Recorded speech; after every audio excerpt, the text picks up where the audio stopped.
সকালে বিকালে ইখলাস ফালাক নাস 3 বার করে পড়িও, কোনো সমস্যা তোমাকে ধরবে না, সব দূর হয়ে যাবে।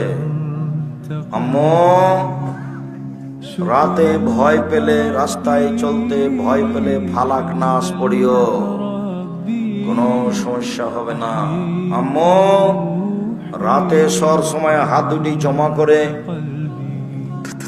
3 বার হালকা থুথু দিয়ে ইখলাস ফালাক নাস পড়ে মুখের উপর দিয়ে এইভাবে গোটা শরীরে বলিয়ে নিও, সম্ভবপর মুখের শরীরের সামনের দিকে। আবার ইখলাস ফালাক নাস মুখের উপর দিয়ে শুরু করে, মাথা থেকে মুখের উপর দিয়ে শুরু করে বুকের উপর দিয়ে বলিয়ে নিও। আম্মু আবার ইখলাস ফালাক নাস মাথার উপর থেকে শুরু করে মুখের উপর দিয়ে বলিয়ে নিও 3 বার। সব সমস্যা তোমার থেকে দূর হয়ে যাবে, শয়তান আসবে না।